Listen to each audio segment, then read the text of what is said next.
RealAgriculture.com's coverage of Farm Progress 2013 is brought to you by Syngenta Canada, bringing plant potential to life. People ask me if I'm crazy. I'm actually not crazy, just a little twisted. Ah! That's bad. I know that's a bad pun, but no, I'm not crazy. You know, there's really good science behind severe weather and tornadoes. There's so much that's been learned over the last 30, 40 years when it comes to these sorts of things that we can actually get very close to tornadoes and severe weather and stay relatively safe. So although a lot of people think that it's crazy, I'm actually somewhat sane. Yeah, what was your closest call in a situation like that?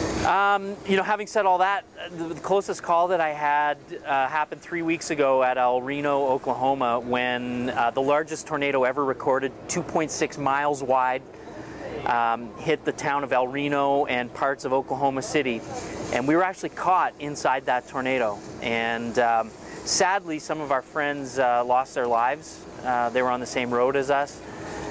We survived. Truck had quite a bit of damage, but all things considered, the important things, I know it's cliche to say it, but we survived and we were fine. Were you just lucky in that instance? We were lucky, but I mean, we were following our protocols, which one of them was we were about a mile away from the tornado, and unfortunately this tornado grew from half a mile wide to 2.6 miles wide in under 30 seconds. So had we not been following our protocols, had we been a little bit closer, it may not have turned out as well as it did. So what happened to your truck? You know, a little bit of damage. We lost some glass, some suspension issues. We were in the air for a little bit of time, and then when we landed, we had some suspension issues, a little bit of dings and stuff on the truck. But overall, because we have the exterior Line-X'd, even though we had a few little dings, it could have been a lot worse. This thing's basically bomb-proof at this point. What do you keep in it? What do we keep in it? Well, we got a lot of cool stuff on the truck. We've got an airbag suspension system which raises and lowers the truck. We've got a lot of electronics as far as cameras are concerned. We run 16 cameras on the vehicle at various different times in a storm chase, and we have satellite radar based system, so we can see what's happening inside of a storm real time. You get this question a lot. Is it like the movie Twister? It is like the movie Twister. The only thing you don't see in the movie Twister is sort of like the down times, which a lot of the time we're just traveling from point A to point B on the interstate highways.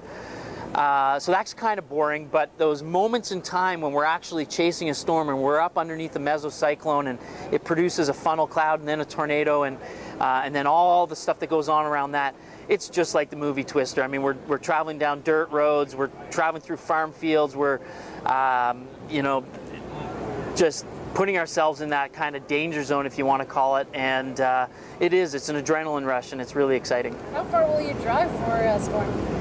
Well, we'll drive pretty much anywhere that there's actual roads to take us there. We've been all over North America, right from the Gulf Coast all the way up to, you know, parts of northern Alberta, chasing tornadoes, and we'll go pretty much anywhere that they take us. This fall we're going to Argentina to chase tornadoes, hurricanes also this fall in southern United States, and you know, all points in between. Have you chased hurricanes before? I have, yeah. And hurricanes are a different animal. Unlike a tornado, which is very brief, it's very fleeting, hurricanes, we know a long time in advance where they're going to be and where they're going to, you know, impact the community. But they're also really long-lasting events. So you can imagine living in a wetsuit, soaking wet and cold for 4 days straight. That's kind of a hurricane experience. Sounds awesome, right? Yeah, I'll totally come along. How do you make your money? You're an avid photographer. Does that help you? Yeah, I mean, we make a little bit of money selling to media. We take some pretty interesting photos. Photos, though, don't represent a huge part of our income. I think of storm chasing kind of like seeding for a farmer. That's where I, you know, plant the seeds. We get all the pictures and the video and everything during storm chase season, but it costs me a lot of money. In the fall and winter, I do a lot of speaking events and speak to school groups, workshops, that sort of thing, and that's where we actually make our harvest.